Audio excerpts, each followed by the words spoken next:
साथियों, चैनल हिंदी विषय एवं साहित्य में आप सभी का पुनः हार्दिक अभिनंदन है। कैसे हैं आप? आपकी तैयारी कैसी चल रही है? आशा करती हूँ अच्छी चल रही होगी। और आज हम सॉल्व करेंगे राजस्थान कॉलेज लेक्चरर का 2016 में आयोजित पेपर, यानी आपका जो आगामी पेपर होने वाला है उससे पहले वाला ये पेपर है। इस पेपर के माध्यम से आप ये देख सकेंगे कि किस प्रकार के प्रश्न पूछे जाते हैं हिंदी साहित्य के इतिहास से। और इस पूरे पेपर की तैयारी आप कहाँ से कर सकते हैं कि एक भी प्रश्न आपका गलत ना हो, उसके बारे में भी चर्चा करेंगे। साथ ही साथ इससे संबंधित कौन कौन से नोट्स आपको प्लेलिस्ट में मिल जाएंगे वो भी मैं आपको बताऊंगी। लेकिन सबसे पहले शुरू करते हैं हमारा आज का यह पेपर। इसका पहला प्रश्न देखते हैं। देखिए, जो बड़े प्रश्न हैं, जो व्याख्यात्मक प्रश्न है, जहां से अन्य प्रश्न पूछे जाने की संभावना है या उनसे किसी कॉन्सेप्ट को समझने में हमें मदद मिल रही है, वो पूरे बड़े बड़े प्रश्न मैंने लिखे हैं। लेकिन जो वन लाइनर के हैं, जैसे जहां ऑप्शन की आवश्यकता नहीं है, वो केवल वन लाइन के रूप में ही मैंने लिखे हैं।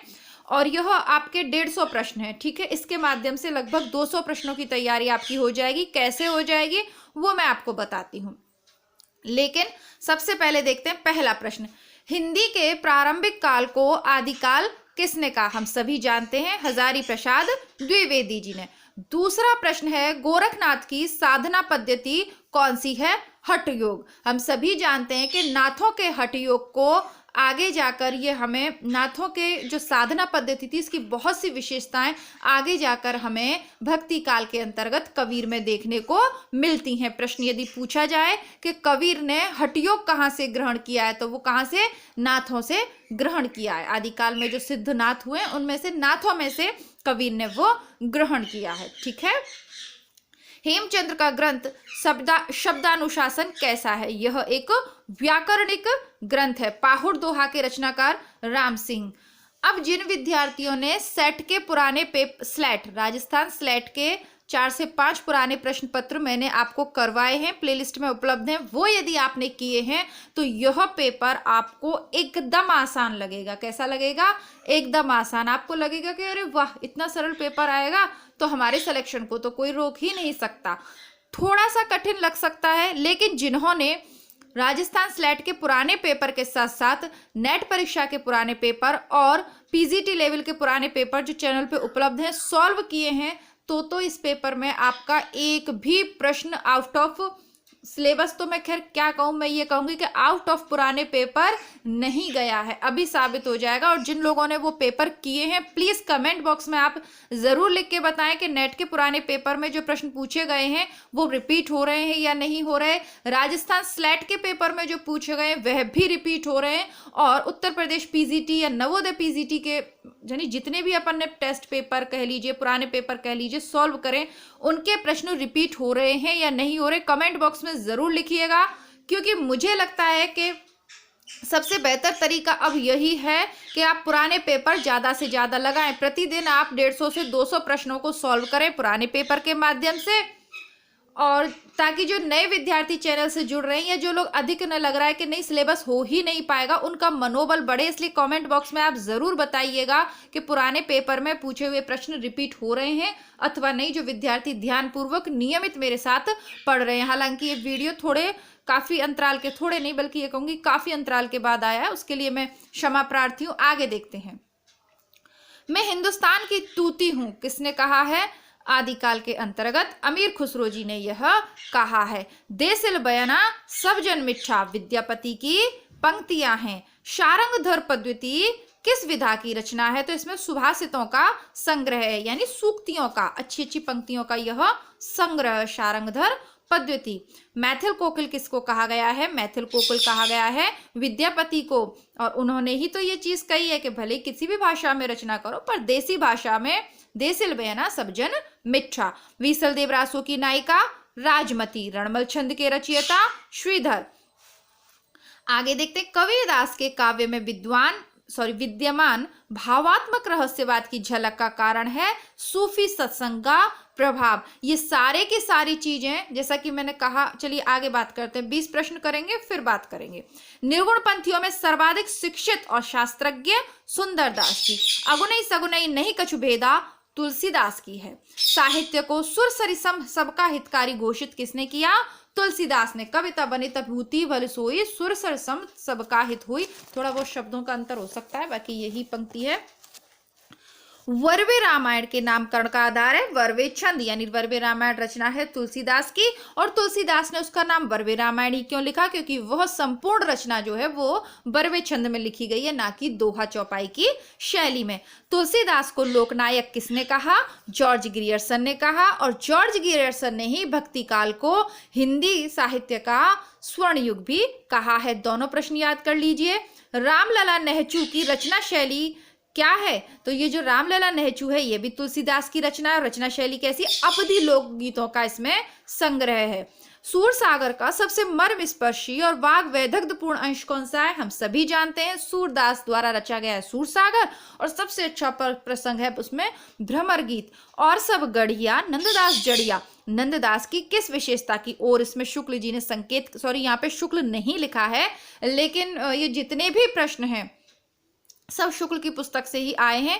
किसकी ओर संकेत किया है? तो नंददास का जो शब्द प्रयोग है, जो सुंदर सुंदर शब्दों का प्रयोग नंददास ने अपनी कविता में किया है, जिस प्रकार चुन चुन के उन्होंने शब्दों को कविता में जोड़ा है, इसीलिए उनका शब्द प्रयोग विशिष्ट है, और यह पंक्ति रामचंद्र शुक्ल ने उनके लिए कही है। मीराबाई की उपासना पद्धति माधुर्य भाव की है। देखिए मैं बोल रही हूँ तो जो मिट्ठू है ना, उसको लग रहा है, मतलब जो मैं बोल रही हूँ ना रिपीट करता है वो मेरे साथ साथ, तो उसको उसकी भी आपको साथ साथ में आवाज़ आएगी। और मेरे पास ऐसी कोई तकनीक नहीं है कि मैं उसको बोलने से रोक लूँ, क्योंकि उसे मेरी आवाज़ आ रही है। अब वो भी अकेला है तो उसे लगता है कि मैं उसी से बात कर रही हूँ। तो अब हालांकि वो बहुत दूर है आंगन में, और लेकिन फिर भी वो आवाज़ करेगा ही, तो उसको थोड़ा सा आप मैनेज कीजिएगा। भूषण बिनु न विराजई कविता वनिता मित, उक्ति में कवि केशव ने अपनी कैसी अभिरुचि प्रकट की है? हम सभी जानते हैं कि उन्हें कठिन काव्य का प्रीत भी शुक्ल ने कहा है, और उन्हें अलंकार बहुत ज्यादा प्रिय थे। ठीक है, इसकी व्याख्या मैं पिछले पेपर में कर चुकी हूँ, या नहीं करूंगी। ऋतु वर्णन के सर्वश्रेष्ठ कवि सेनापति हैं। ऋतु वर्णन के सर्वश्रेष्ठ कवि कौन है? सेनापति। आचार्य शुक्ल रीतिकाल का प्रथम आचार्य किसको मानते हैं? चिंतामणि को। महाराज जसवंत सिंह द्वारा रचित लक्षण ग्रंथ है भाषा भूषण।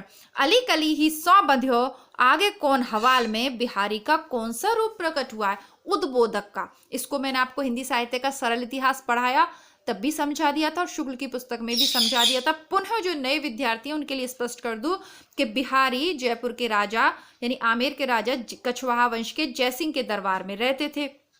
अब जो जयसिंह था, एक नव जो विवाहित उसकी जो पत्नी थी 16-17 वर्ष की कन्या को विवाह करके ले आए। राजाओं का तो काम ही यही था, भोग विलास, और उसके साथ वो इतने भोग विलास में डूब गए कि उन्हें राज्यकार का ही होश न रहा। तब उनके दरबारियों ने तो कहने की हिम्मत नहीं करते थे, क्योंकि राजा सजा दे सकता है, तो उन्होंने बिहारी को रिक्वेस्ट की। बिहारी ने एक पद लिख के उनको भेज दिया, और उसे पढ़कर वो पुनः उनको ज्ञान हुआ कि सही है, मतलब ये गलत है मेरा आचरण और मुझे सही आचरण करना चाहिए। वो क्या करना चाहिए अपने, तो उसका ज्ञान उन्हें हुआ। तो उद्बोधक की भूमिका निभाई यहाँ बिहारी ने। पूरा पद्य में पढ़ के सुना देती हूँ, क्योंकि पूरा पद भी पूछा जाता है।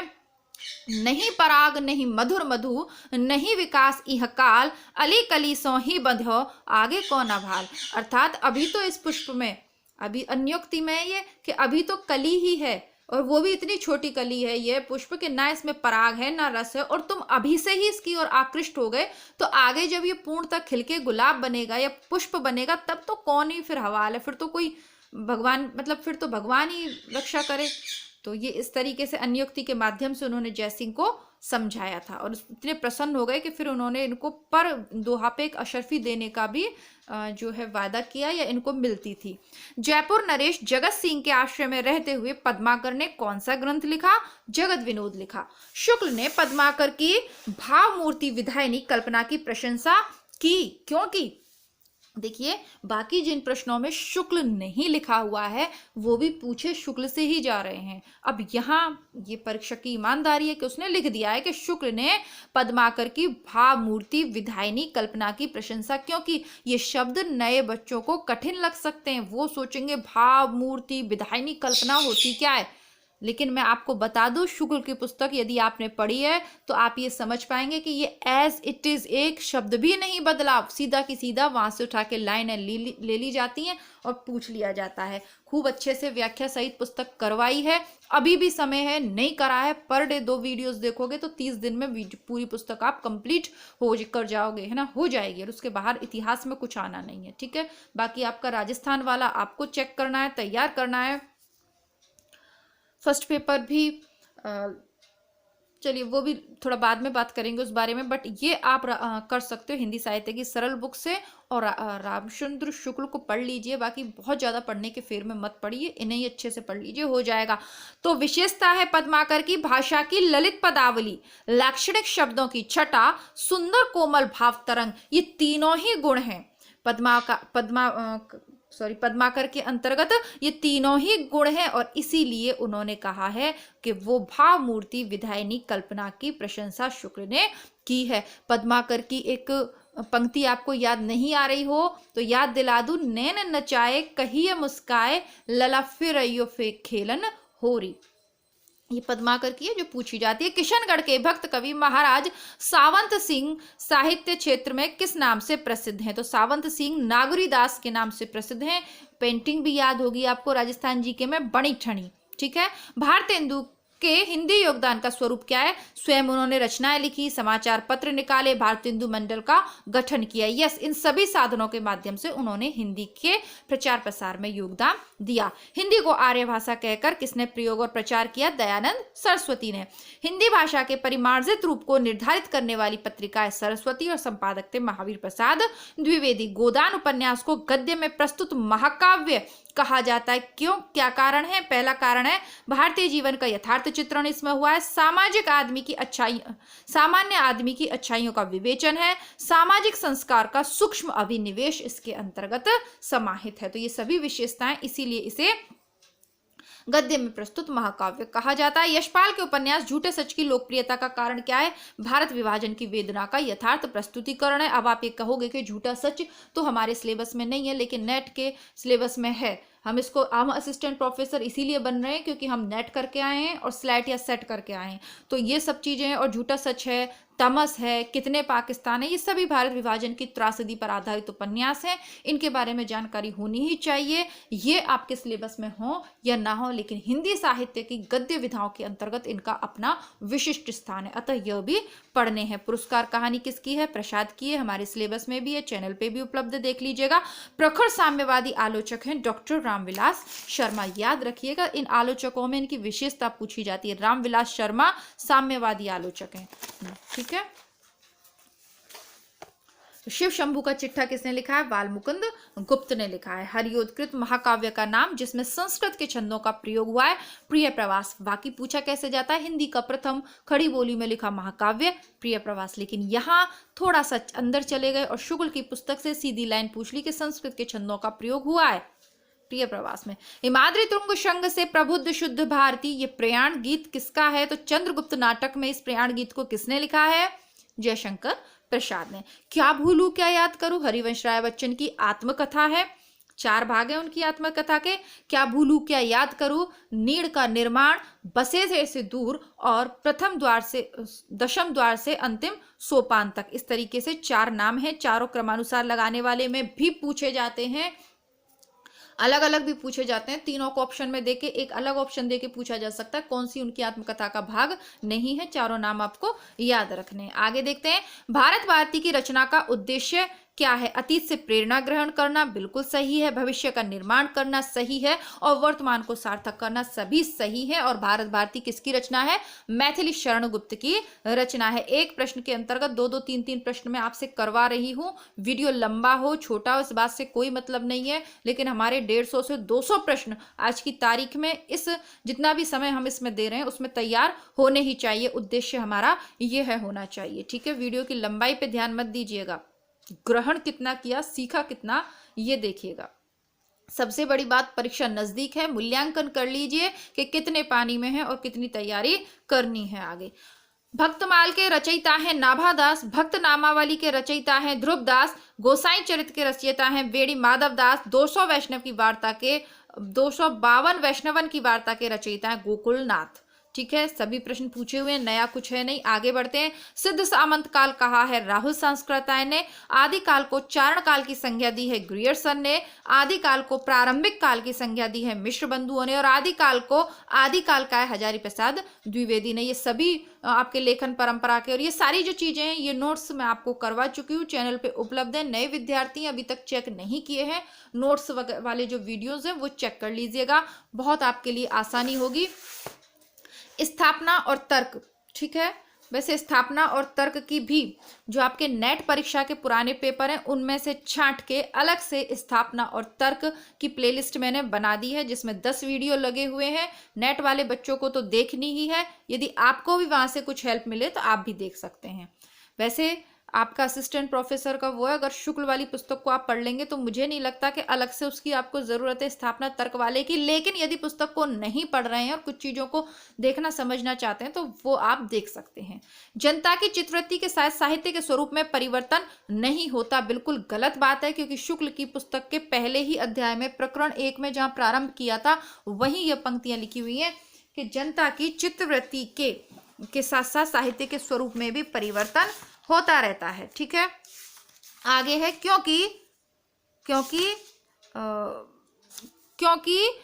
प्रत्येक देश के साहित्य वहां की जनता की चित्रवृत्ति का संचित प्रतिबिंब होता है। यह बिल्कुल सही बात है।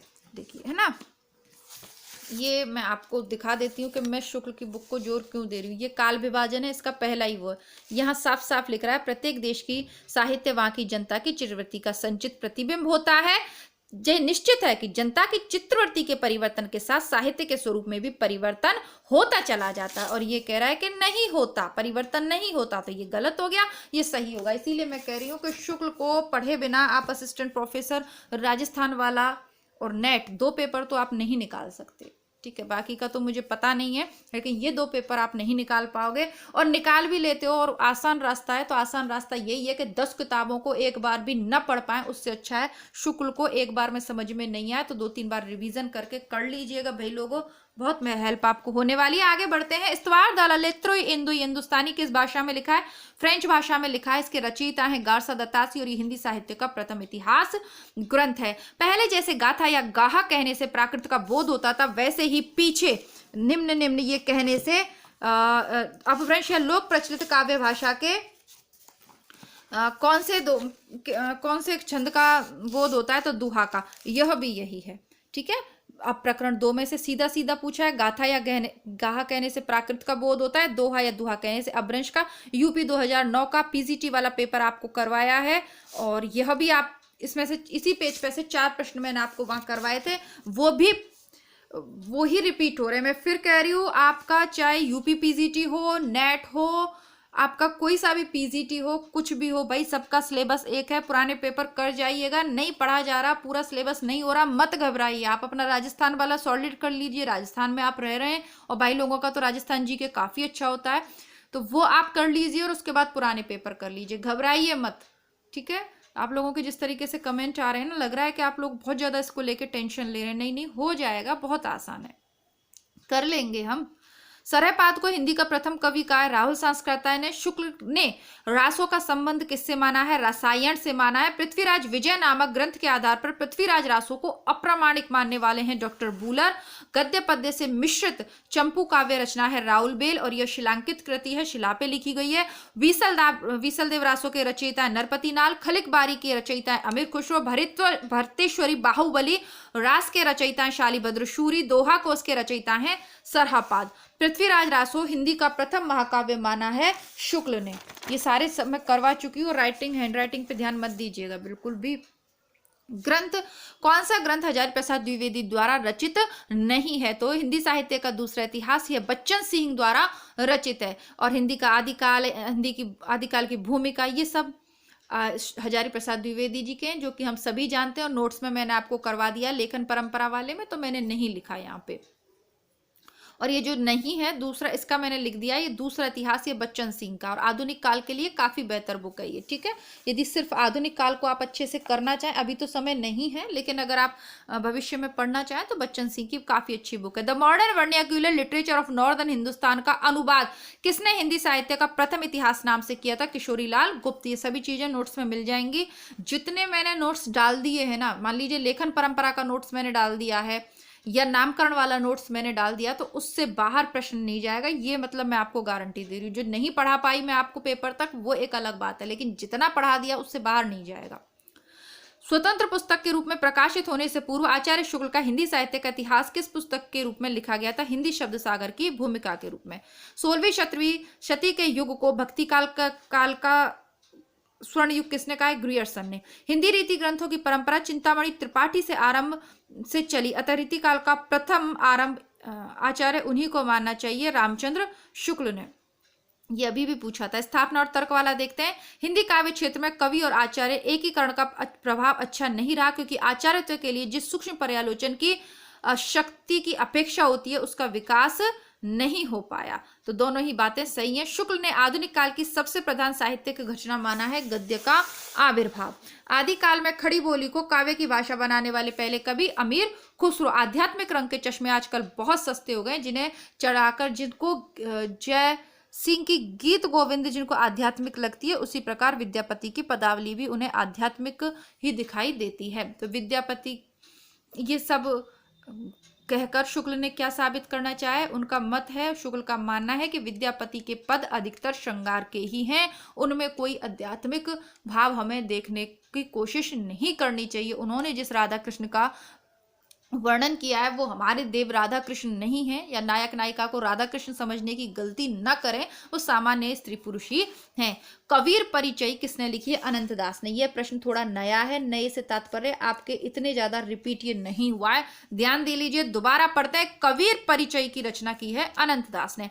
कबीर के परलोकावास गमन पर गद्दी किसको मिली? धर्मदास को। संत रज्जब द्वारा दादू दयाल की समस्त रचनाओं का संकलन अंगवधु नामक ग्रंथ में किया गया। किस संत का साधना क्षेत्र कभी भी राजस्थान नहीं रहा? तो मलूक दास का क्षेत्र कभी भी राजस्थान नहीं रहा। जम्भूनाथ जी को जम्भोजी, सुंदरदास दौसा के रहने वाले थे जयपुर के पास, और पीपा, ये सब हम राजस्थान के इतिहास में पढ़ लेंगे तो गलती की संभावना नहीं है।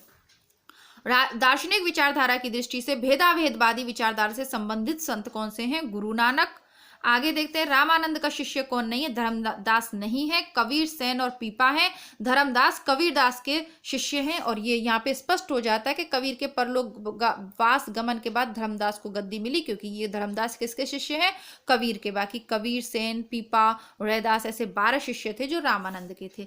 रचनाओं को सुमेलित करना। मृगावती, कुतुबन, सत्यवती कथा ईश्वर की, केवल ईश्वर की ही कथा सत्य हो सकती है, और मृग क्या करते हैं? कुतुबन करते हैं। वन में क्या करते हैं? कौतुक करते हैं। चंदायन, मुल्ला दाऊद, अपने जो मुस्लिम भाई हैं वो चंद्रा को देखकर ईद मनाते हैं। इस तरीके से आप कर सकते हैं। हंसावली, असाइद। अब दूर से व्हाइट कलर की कोई पंक्ति आपको दिख रही है, अब आपको समझ नहीं आ रहा क्या है, तो आप सोचेंगे हाँ शायद यह हंसों की अवली है। एक दोस्त कहता है, ये ट्रिक है आपको याद रखने की इतनी सारी रचनाओं को, ठीक है।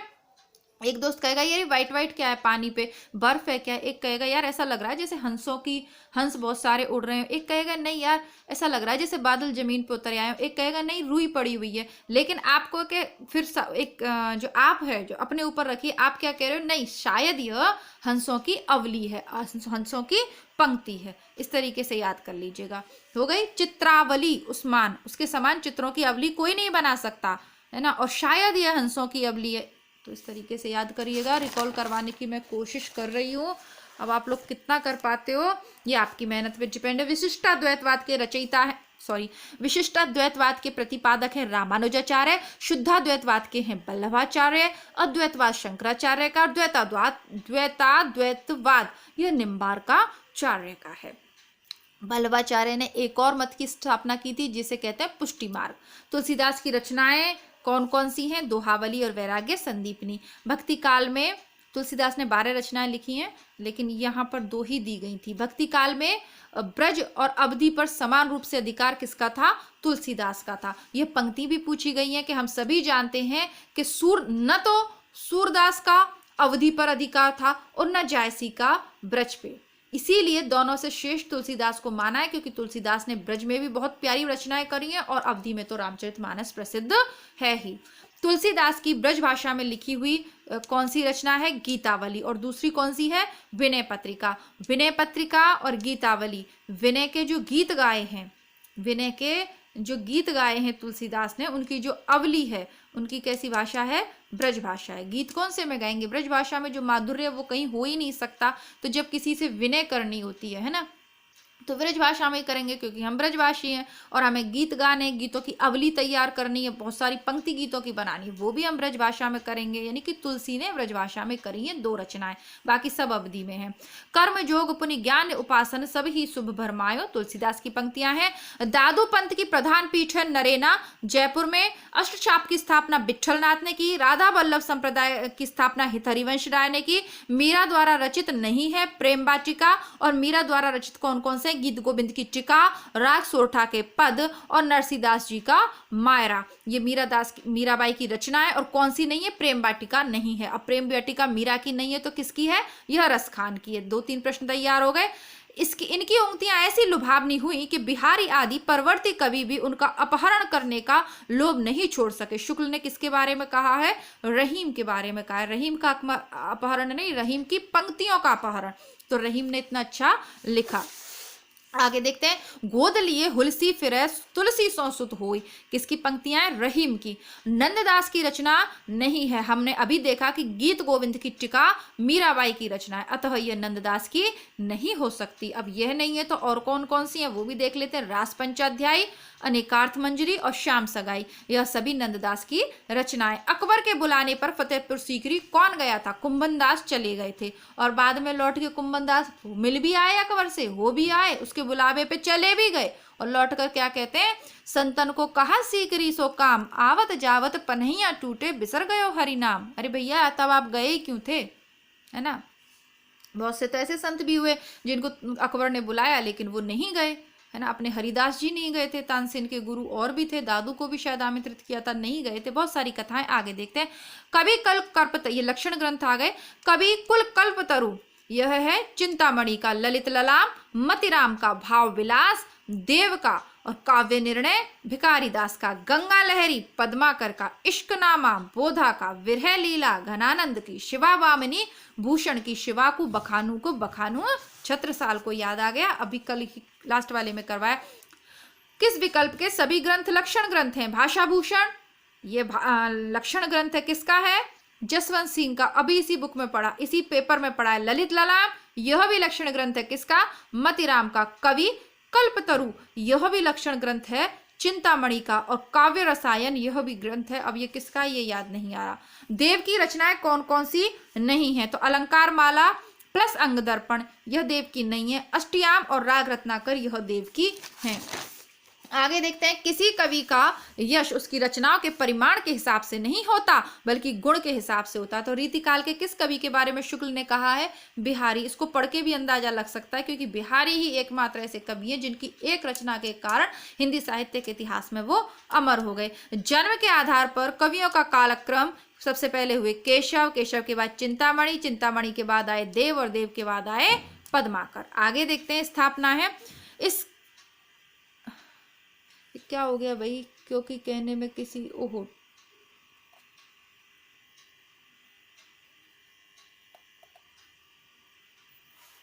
हाँ, इस काल स्थापना है। इस काल को रीतिकाल कहने में किसी प्रकार का अव्याप्ति दोष नहीं होगा क्योंकि प्रत्येक कवि द्वारा इसमें श्रृंगार को न्यूनाधिक रूप से ग्रहण किया जाना भी एक विशेष प्रकार की रीति ही है। तो ये दोनों ही बातें सही है। रीतिकाल का नामकरण के संदर्भ में कही गई दोनों ही बातें सही है। कौन से ग्रंथ में सभी काव्यांगों का विवेचन, सर्वांग विवेचन किया गया? कवि कल्पतरु में। ये चिंतामणि का है। आगे के सुकवि रीझे तो कविताई न तो राधिका सुमिरन को बहानो है, भिखारी दास की है। आपको पढ़कर भी सुनाई थी मैंने। मतिराम का ग्रंथ नहीं है। रस रहस्य मतिराम का ग्रंथ नहीं है। तो रस रहस्य जब मतिराम का नहीं है तो किसका हो गया? कुलपति मिश्र का। याद कर लीजिए, रस रहस्य बराबर कुलपति मिश्र। कुल के रहस्य को कौन जानता है? कुल का पति। रस के रहस्य को कौन जानेगा? कुल के रहस्य को कौन जानेगा? जो मुखिया होगा। इसी प्रकार रस के रहस्य को कौन जानेगा? कुलपति मिश्र। तो मतीराम के कौन कौन से हो गए? लक्षण श्रृंगार, साहित्य सार और रसराज। मतीराम के दोबारा चेक करिएगा। ललित ललाम तो है ही, ललित ललाम के अलावा लक्षण श्रृंगार, साहित्य सार, रसराज। ठीक है, आगे देखते हैं।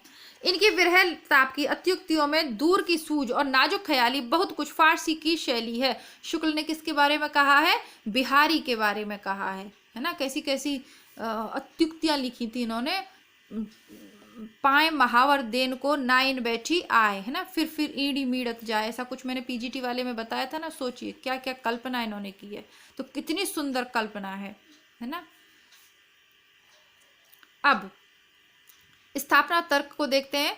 उनके द्वारा बड़ा भारी कार्य यह हुआ कि रसों और अलंकारों के बहुत ही सरस और हृदयग्राही उदाहरण प्रचुर परिमाण में उपस्थित हुए, क्योंकि इन रीति ग्रंथों के कर्ता भावुक, सहृदय और निपुण कवि थे।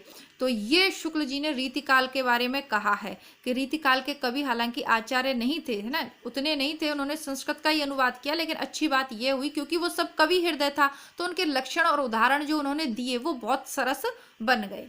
आगे देखते हैं। भूषण की कविता कवि की कीर्ति संबंधी एक अविचल सत्य का दृष्टांत है, क्योंकि जिसकी कविता को जनता का हृदय स्वीकार करता है उस कवि की कीर्ति तब तक बनी रहती है जब तक कि उसकी स्वीकार होती है। दोनों ही बातें सही हैं। आगे देखते हैं। प्रेम मार्ग का ऐसा प्रवीण और धीर पथिक तथा जवादानी का ऐसा दावा रखने वाला ब्रजभाषा का दूसरा कवि नहीं हुआ। शुक्ल ने किसके बारे में कहा है? घनानंद के बारे में कहा। ये सारी चीजें जो मैं आपको इसमें है ना, स्थापना तर्क वाले हों चाहे घनानंद, ये सब मैंने आपको हाईलाइटर से हाईलाइट भी करवाई है शुक्ल की बुक में। इनका सा अर्थ सौष्ठव और नव उन्मेष विरले ही कवियों में मिलता है। रीतिकाल के कवियों में ये बड़े ही प्रगल्भ और प्रतिभा संपन्न कवि थे। देव कवि के बारे में इन्होंने कहा है। आगे देखते हैं। 96 नंबर के प्रश्न पे हम पहुंच गए हैं। जिस कवि में कल्पना की समाहार शक्ति के साथ साथ भाषा की समाज शक्ति जितनी अधिक होगी उतना ही वह मुक्तक की रचना करने में सफल होगा। यह क्षमता बिहारी में पूर्ण रूप से विद्यमान थी। शुक्ल ने कहा। शुक्ल की पुस्तक से बिहारी से संबंधित चौथा या तीसरा प्रश्न है ये। अब ये कहने की जरूरत नहीं है कि शुक्ल की बुक आपको क्यों पढ़नी है, और चैनल पे पढ़ लीजिएगा मेरे साथ, क्योंकि उस पर मैंने हाईलाइट करवा रखी है चीजें, तो वो आपके माइंड में रह जाएंगी। ठीक है। रीतिकाल में नीति विषयक काव्यों की रचना किसने नहीं की? नागरीदास ने नहीं की। नेट में भी रिपीट हुआ था प्रश्न।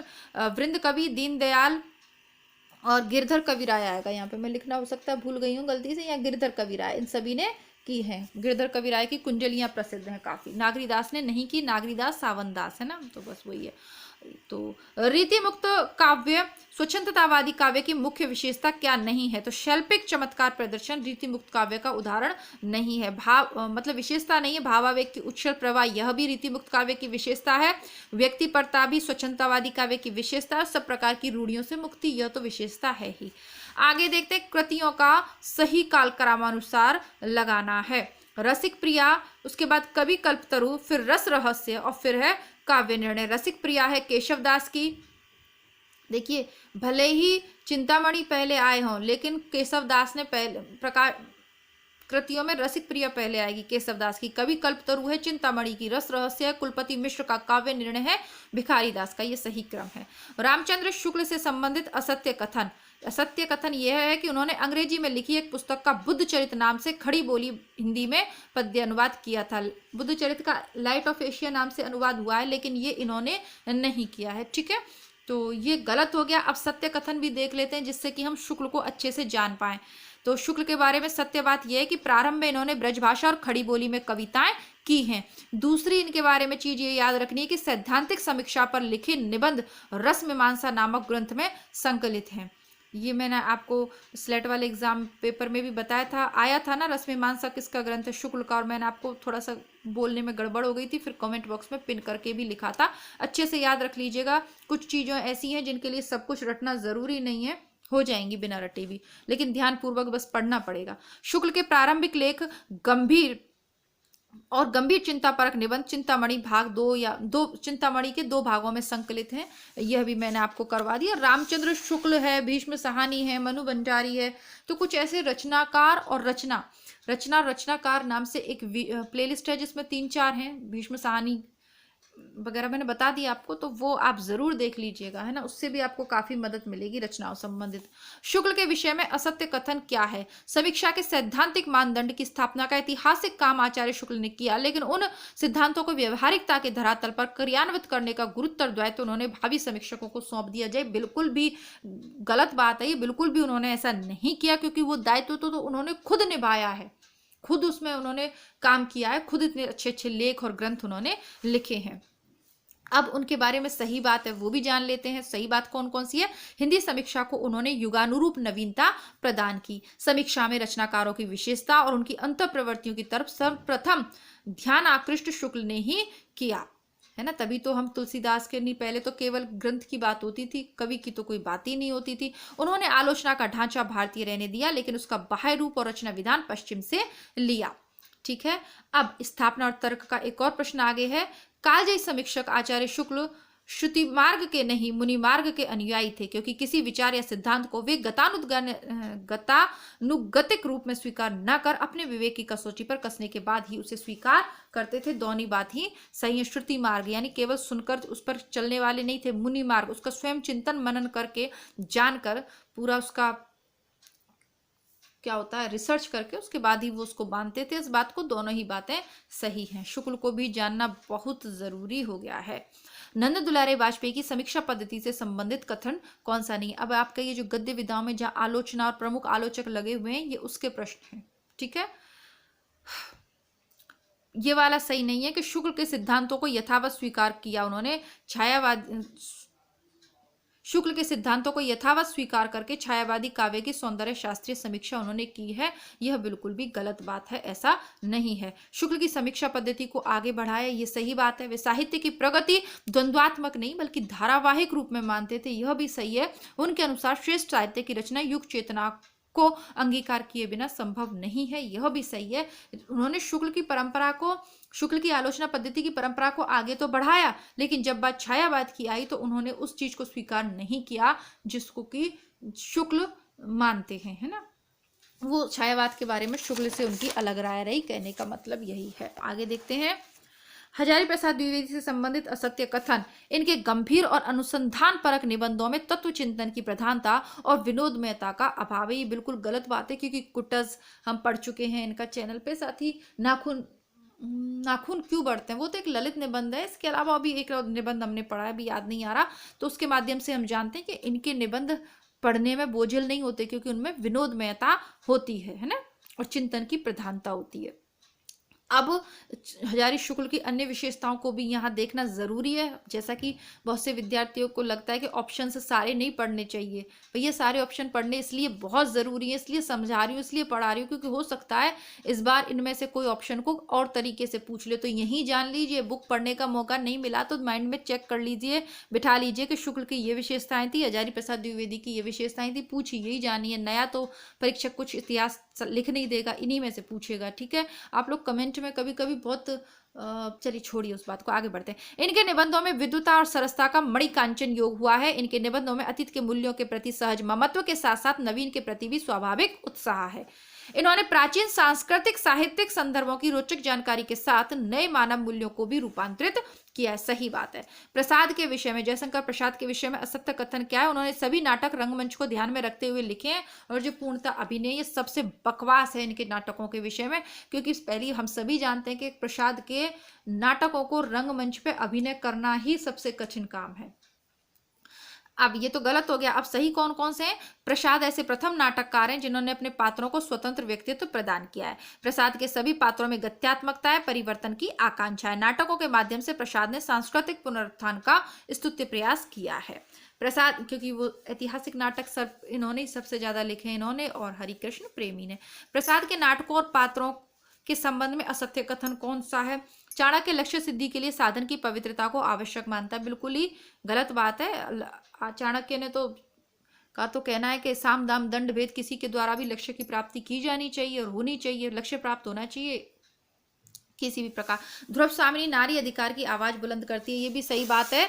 और काव्यात्मकता प्रसाद के नाटकों की बहुत बड़ी विशेषता है। सही बात है, क्योंकि प्रसाद के सभी नाटकों में गीत मिलते हैं और बहुत सुंदर सुंदर गीत है। एक तो अभी हमने पढ़ा था हिमाद्री तुंग शुद्ध बुद्ध भारती वाला, है ना, और स्कंदगुप्त मातृभूमि के उद्धार के लिए अकेला युद्ध करने को तैयार है। ये सब तो नाटक पढ़ के हमें पता चल जाएगा। धर्मवीर भारती के अंधा युग से संबंधित असत्य कथन कौन सा? यह है कि यह एक गीति नाट्य है जिसमें महाभारत युद्ध के प्रारंभ को आधार बनाया गया। बिल्कुल गलत बात है। महाभारत युद्ध के अंत को अब इसमें आधार बनाया गया है, ठीक है। और अंधा युग से संबंधित एक प्रश्न आना निश्चित सही है, चाहे नेट की तैयारी करो चाहे इसकी। इसमें अब सही क्या है उसके बारे में देखते हैं। इसमें समकालीन समस्याओं को रचनात्मक स्तर पर बताया गया है। इसमें युद्ध जनित अर्ध सत्यों, कुंठाओं और अंधी स्वार्थपरता और विवेक शून्यता के बीच आस्था, दायित्व और जागरण का उद्घाटन किया गया है। सही है। इसमें ईश्वर की भी मृत्यु हो जाती है और उसका स्थान व्यक्ति का उत्तरदायित्व ले लेता है। यह भी सारी चीजें सही है। अंधा युग छोटा सा नाटक है और पढ़ेंगे, इसको भी पढ़ेंगे, लेकिन अभी सिलेबस में नहीं है। नहीं पढ़ना चाहो कोई बात नहीं।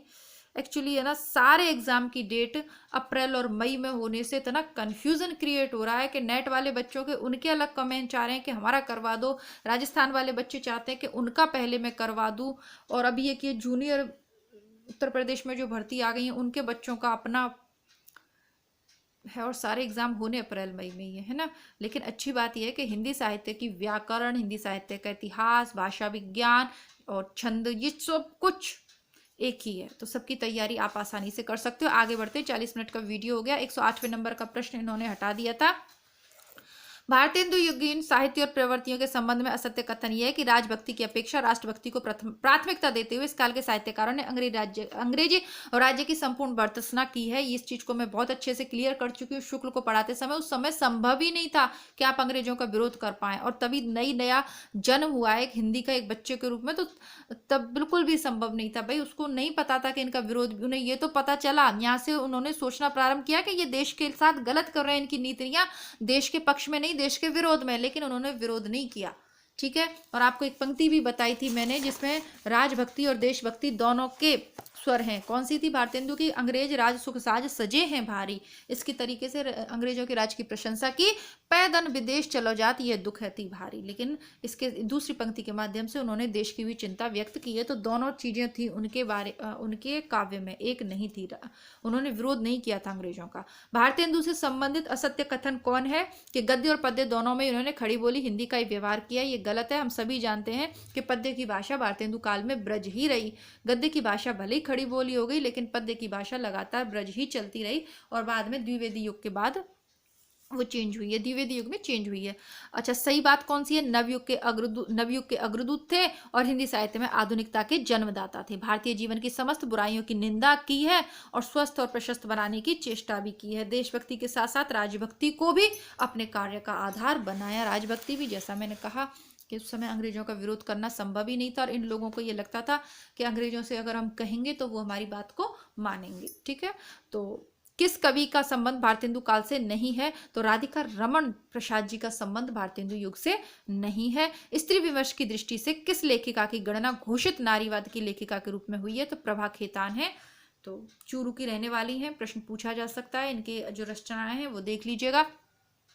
प्रभा खेतान घोषित नारीवादी लेखिका है। मनु भंडारी तो भाई नहीं हो सकती, क्योंकि मनु भंडारी को तो देखकर मैं आश्चर्य से भर जाती हूँ कि किस प्रकार उन्होंने महिला होकर महिला के मनोभावों को सत्यता के साथ उजागर किया है। बिल्कुल लड़कियां ऐसा ही सोचती हैं, बिल्कुल। आप यही सच है, पढ़ लीजिए। आपका बंटी में जो शकुन के साथ ईमानदारी से चित्रण किया है ना, यार कर नहीं सकती कोई महिला। मतलब गलत पक्ष को भी उन्होंने रख दिया, जबकि उनके अपने जीवन में कटु अनुभव उन्हें हुए पुरुषों से, लेकिन उनके कहीं भी पुरुषों के प्रति ऐसी कोई वैर भाव उनके काव्य में नहीं पाया जाता है ना। बिल्कुल सही उन्होंने लिखा है, जैसा कि एक कथाकार को निष्पक्ष होकर लिखना चाहिए। लेकिन प्रभा खेतान घोषित नारीवादी लेखिका हैं। ये अगला वाला प्रश्न भी हटा दिया गया था। 114 नंबर का देखते हैं। भारतेंदु कालीन नाटकों की रचना के मूल उद्देश्य से संबंधित असत्य कथन कौन सा है? परिनिष्ठित भाषा का विकास विस्तार करना। ये गलत है।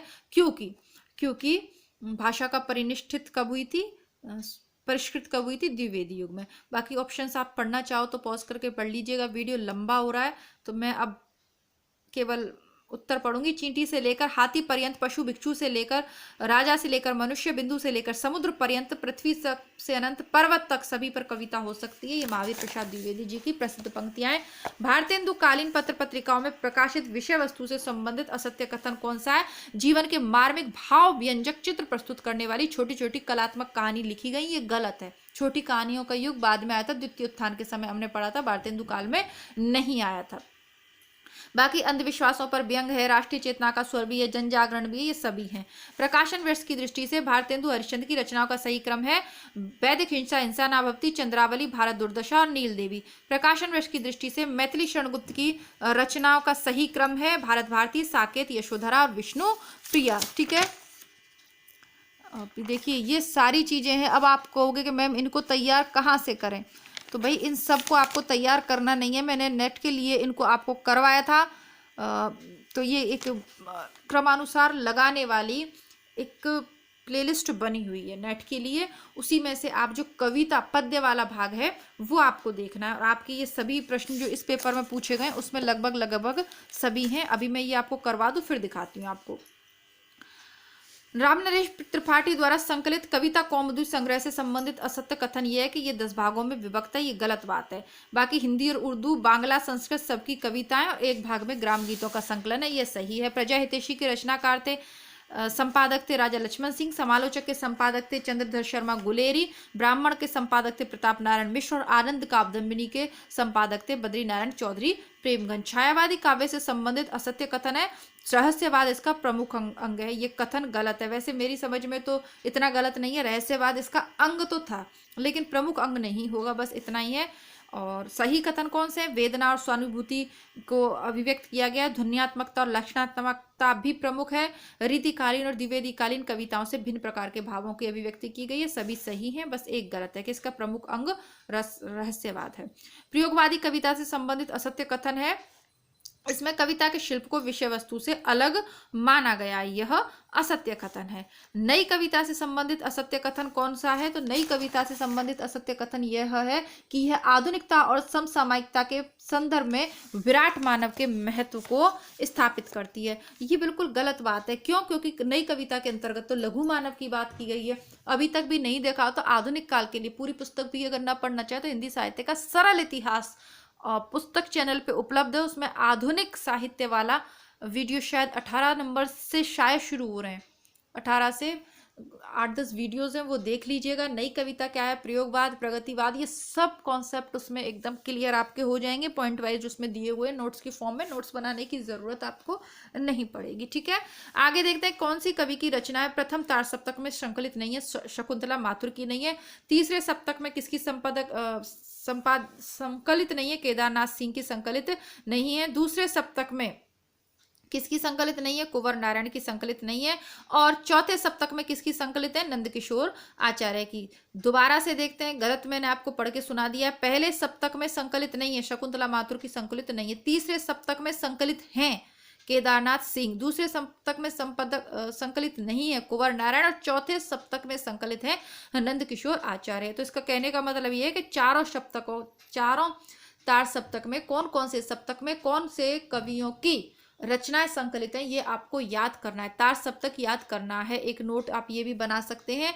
पाजेब कहानी है जैनेन्द्र की, हार की जीत कहानी है सुदर्शन की, बूढ़ी का की कहानी है प्रेमचंद की, और रोज कहानी है अज्ञे की। रोज आपके सिलेबस में चैनल पे उपलब्ध है, गैंग्रीन नाम से पढ़ लीजिएगा। यही सच है मनु भंडारी की है, राजा निर्वंशिया कमलेश्वर की है, जिंदगी और जोंक अमरकांत की है, गद्दल रांगे राघव की है। तो गद्दल अभी तक चैनल पे उपलब्ध नहीं है, बाकी सभी कहानियां चैनल पे उपलब्ध है, परीक्षा के बाद मनोरंजन के लिए पढ़ सकते हैं। महिला कथाकार से जो प्रश्न पूछा है वो लिख दिया है। ममता कालिया, उसका यौवन, नासिरा शर्मा का रचना है पत्थरगली, अलका सरावगी की रचना है कहानी की तलाश में, और मेहरुनिसा परवेज कहती हैं अंतिम चढ़ाई तक कैसे पहुंचूं। तो ये महिला कथाकार हैं। उपन्यासों से जो प्रश्न पूछे गए वह हैं, चित्रलेखा उपन्यास है भगवती चरण वर्मा का, कब तक पुकारू रांगे राघव का, प्रति पर कथा फर्नीश्वर का, मानस का हंस अमृतलाल नागर का। उपन्यासों के नोट्स मैं चैनल पे डाल चुकी हूँ, छोटे से प्यारे से सुंदर से, उससे आपके उपन्यासों से संबंधित कोई प्रश्न गलत नहीं होगा, देख लीजिएगा। तमस, भीष्म साहनी, कुरु कुरु स्वाहा, मनोहर श्याम जोशी, राग दरबारी, शीलाल शुक्ल, आधा गांव, राही मासूम, रजा, ये सब के सब आपको उसमें मिल जाएंगे। देखिए, आप लोग तैयारी अब शुरू कर रहे हैं इसलिए टफ लग रहा है, और मैंने जो आपको तैयारी करवा रही हूँ वो लॉकडाउन से ही करवा रही हूँ, क्योंकि ये साल भर से पता है कि जैसे ही लॉकडाउन हटेगा असिस्टेंट प्रोफेसर की वैकेंसी आएंगी आएंगी, ये पता था। अब जो मैं पढ़ा चुकी हूँ उसको दोबारा नहीं पढ़ाऊंगी। करना क्या है कि प्लेलिस्ट चेक करते रहना है, खुद ही देखना है आपको, और खुद ही अब करना पड़ेगा, ठीक है। और जो विद्यार्थी पुराने से मेरे लगे हुए हैं तो उनका तैयार है। साहित्य देवता माखनलाल चतुर्वेदी की गद्य विधा है। कौन सी गद्य विधा है? ये एक निबंध है साहित्य देवता जो भावात्मक शैली में लिखा हुआ है। अज्ञे के काव्य रचनाओं का सही क्रम है बाबरा अहेरी, इंद्रधनुष, रौंदे हुए, अरि ओ करुणा प्रभामयी, और आंगन के पार द्वार। तो ये है, ठीक है। अब मैं आपको कैसे बताऊं कि ये सारी चीजें मैं करवा चुकी हूँ। देखिए, ये इस तरीके के नोट्स आपको मिल जाएंगे। ये प्लेलिस्ट बनी हुई है क्रमानुसार लगाने वाली, ठीक है। यहाँ से आधुनिक पद्य साहित्य, तो ये काव्य साहित्य, इनको जरूर देख जाना। वैसे तो निबंध, नाटक सबके क्रमानुसार लगाने वाले कर दिए हैं मैंने, लेकिन अगर वो न कर पाओ, जैसा कि मैंने कहा कि राजस्थान वाले जो विद्यार्थी हैं, राजस्थान से मेरा असिस्टेंट प्रोफेसर वाले विद्यार्थी अगर सारी प्लेलिस्ट नहीं देख सकते हैं तो ये पद्य साहित्य वाला जो आपकी ये क्रमानुसार लगाने वाले, ये जरूर देख जाइएगा। 3-4 तरीके की रचना तैयार हो जाएंगी। एक तो क्रमानुसार वाले तैयार हो जाएंगे, दूसरा प्रिय प्रवास की रचना कब हुई, इसके रचनाकार कौन है, मतलब उन ये जितनी भी इसमें हैं इनके रचनाकार कौन है, कौन से सन में लिखी गई, किसी भी प्रकार का प्रश्न पूछा जाए उसका उत्तर दे पाने में आप सक्षम हो जाएंगे। ये प्लेलिस्ट पूरी आपको मिल जाएगी उस पर। और प्लीज़ पीडीएफ की थोड़ा मुझसे रिक्वेस्ट मत कीजिएगा डियर, मैं अभी दे नहीं पाऊंगी आपको। तो ये सब के सब मैंने बहुत अच्छे से, बहुत साफ साफ हैंडराइटिंग में नोट्स बनाए हुए हैं। जितनी गंदी हैंडराइटिंग में पेपर लिखा है उतनी सुंदर राइटिंग में ये जो है बनाए हुए हैं। अब ये सब के सब कानन कुसुम, आंसू, लहर, कामायनी, सब कुछ आपके लिए तैयार करके रख दिया है। बस आपको देखना है, जाना है और थोड़ा सा याद करना पड़ेगा। आगे बढ़ते हैं हमारे लिए। भाई पेपर का अंत ही नहीं हो रहा, बोलिए, बोलते बोलते मेरा मुंह थक गया, लेकिन पेपर का अंत नहीं हो रहा, तो लिखते लिखते हाथ टूट गए। तो प्लीज़ वीडियो को लाइक ज़रूर करना है आप लोगों को। इस वाले वीडियो को लाइक नहीं किया ना, चलिए आगे बढ़ते हैं। राजी सेठ की रचनाएं, तीसरी हथेली, स्वयं प्रकाश की रचनाएं, सूरज कब निकलेगा, अब्दुल बिस्मिल्लाह की रचनाएं, अतिथि देवो भव, मैत्री पुष्पा की रचनाएं, चिन्हा। पंत की काव्य कृतियों का सही विकल्प Granthi, Gunjan, Yugvani, Swarnadhuli. As it is NET में पूछा गया, प्लेलिस्ट में मिल जाएगा आपको, ये जो अभी जो दिखाई इसी में। महादेवी वर्मा की रचनाओं का सही क्रम, निहार, रश्मि, नीरजा, दीपशिखा। प्रसाद की पंक्तियों का रचनाओं का सही क्रम, कानन कुसुम, आंसू, लहर, कामायनी। एज इट इज मिल जाएगी आपको, मैंने कहा है करके जाइएगा, आज ही कर लीजिएगा, भूल मत जाइएगा। संशय की रात, नरेश मेहता। चांद का मुंह टेढ़ा है, मुक्तिबोध। आत्महत्या के विरुद्ध, रघुवीर साय। संसद से सड़क तक, धूमिल। ये सब कुछ मिल जाएगा आपको प्लेलिस्ट में। अशोक वाजपेयी, एक पतंग, अनंत में, ये नए वाले हैं, थोड़ा ध्यान से देखिएगा। ऋतुराज, अंगिरस। केदारनाथ अग्रवाल, फूल नहीं रंग बोलते हैं। नागार्जुन, बादल को घिरते देखा है। नरेश मेहता, बनपांकी सुनो। शमशेर बहादुर, बात बोलेगी।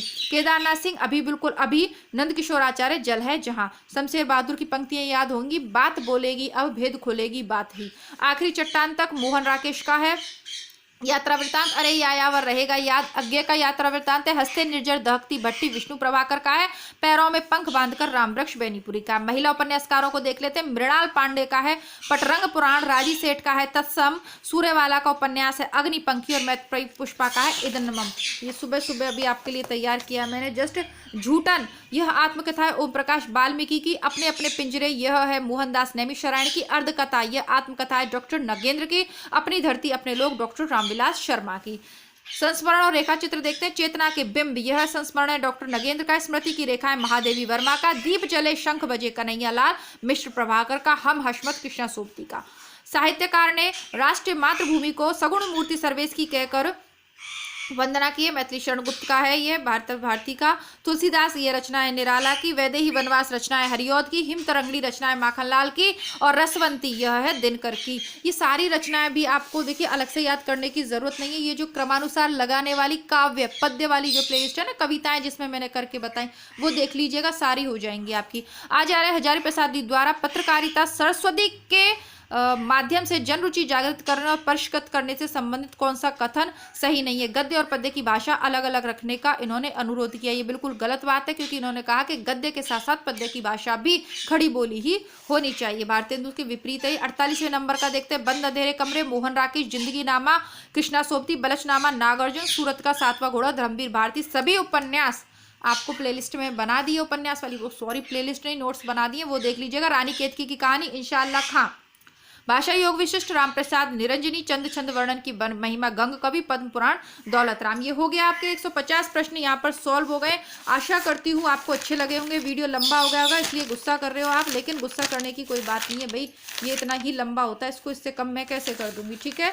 अब जल्दी से वीडियो को लाइक कर दीजिए, जल्दी से अपने मित्रों को ये वीडियो शेयर कीजिए। मैं देखना चाहती हूँ कि कितने व्यूज आते हैं, क्योंकि इस पर भी फर्क पड़ता है। कई बार अपने जरूरी काम छोड़कर जब आपके लिए लिखने बैठते हैं, देखिए कितने पन्नों में ये लिखा गया है पेपर। इतनी मेहनत जब करते हैं तो थोड़ी सी उम्मीद ये रहती है कि लाइक आए और व्यूज आए, ताकि वो देखिए प्रोत्साहन मिलता है कि हाँ चलो इतने बच्चों का अब इससे देख रहे हैं, पढ़ रहे हैं, कुछ किसी का भला हो रहा है, तो और उस ताकत मिलती है अच्छी वीडियोस बनाने के लिए।